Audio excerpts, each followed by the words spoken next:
Hello guys, good morning to all of you. This is Maggie Sir here and now we are going to get discuss about the motion in horizontal circle.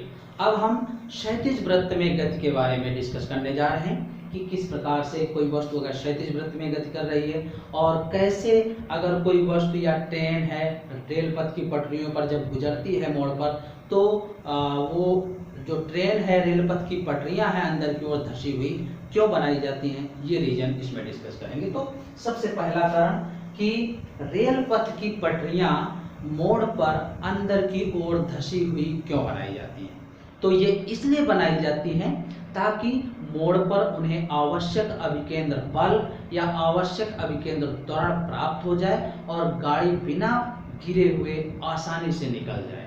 यानी ध्यान रखिएगा, आवश्यक अभिकेंद्र बल या आवश्यक अभिकेंद्र त्वरण प्राप्त करने के लिए रेल पथ की पटरियां अंदर की ओर धसी हुई बनाई जाती हैं। आप खुद जानते हैं कि अगर आप में से कोई साइकिल चलाता है तो जब मोड़ते हैं तो अंदर वाला पैर हम थोड़ा सा झुका लेते हैं अंदर की तरफ या साइकिल को थोड़ा सा झुका लेते हैं। ऐसा क्यों करते हैं? ताकि जिस वृत्तीय पथ को हम मोड़ने पे मेंटेन करते हैं उसमें आवश्यक अभिकेंद्र त्वरण या आवश्यक अभिकेंद्र बल संतुलित करने के लिए प्राप्त हो जाए और हम संतुलन में बने रहें, बिना गिरे हम मोड़ लें आसानी से। इसलिए तो ध्यान रखिएगा कि रेल पथ की पटरियां मोड़ पर अंदर की ओर धसी हुई इसलिए बनाई जाती हैं ताकि उन्हें आवश्यक अभिकेंद्र बल प्राप्त हो जाए, ट्रेन को आवश्यक अभिकेंद्र बल या आवश्यक अभिकेंद्र त्वरण प्राप्त हो जाए और गाड़ी बिना फिसले हुए आसानी से निकल जाए। ठीक है ना? तो देखते हैं कि ये कोई रेल पथ का ट्रैक है, मान लेते हैं ये कोण थीटा है और इस तरीके से इसमें ये कोई ट्रेन गुजर रही है। तो आप जानते हैं कि इसका भार हमेशा नीचे की तरफ कार्य करेगा। प्रतिक्रिया इस तरीके से काम करती है, लेकिन ये थीटा कोण है तो अब प्रतिक्रिया इसकी इस तरह से कार्य करेगी और जितना कोण ये है उतना ही अंतर होगा, तो ये घटक हो जाएगा n cos थीटा। ठीक है ना? और इसका क्षैतिज ये ऊर्ध्व घटक हो जाएगा n sin थीटा और ये होता है केंद्र की तरफ जो संतुलित होता है किससे? अभिकेंद्र बल से। ठीक है ना? तो देखिएगा इसका स्वतंत्र चित्र होगा जिसे हम FBD बोलते हैं, फ्री बॉडी डायग्राम। ये इस तरह से है n cos थीटा और ये है mg और इधर की तरफ जो है ये है n sin थीटा और ये संतुलित हो रहा है FC से। तो n sin theta equal to FC और इसका मान होता है mv²/r और n cos theta equal to mg। दोनों को अनुपात कर दीजिए तो sin अपॉन cos ये आ जाएगा tan थीटा और v²/rg ये बन जाएगा। m से m कैंसिल हो जाएंगे, ये आ जाएगा। या आप इसको लिखना चाहें तो v²/r को ac लिख सकते हैं, तो tan theta equal to ac upon g भी लिख सकते हैं।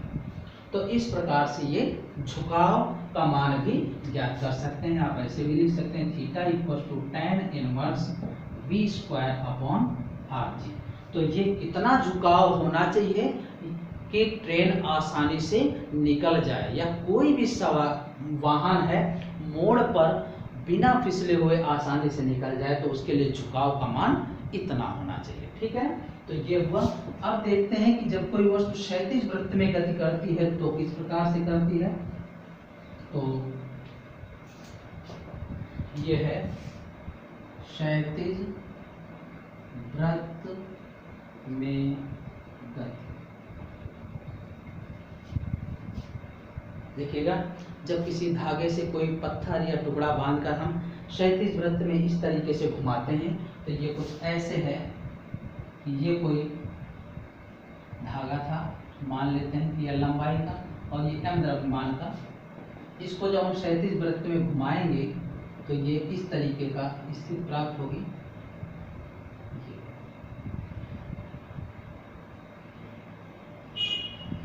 तो कहीं पर अभी हम अगर इसके द्रव्यमान पे घटक करते हैं तो ये भार होगा। अब इसमें जो होगा तनाव होगा, मान लेते हैं ये कोण अल्फा है तो ये भी अल्फा होगा, एकांतर कोण बराबर होते हैं। और इस डोरी में तनाव होगा, मान लेते हैं T है, तो इसका ये घटक टी कॉस अल्फा और ये हो जाएगा टी साइन अल्फा, और ये वृत्तीय गति है और आपको पता है कि वृत्तीय गति में केंद्र की तरफ अभिकेंद्र बल लगता है। तो ये हो जाएगा T cos alpha M G T sine alpha, और ये संतुलित है एफ सी से।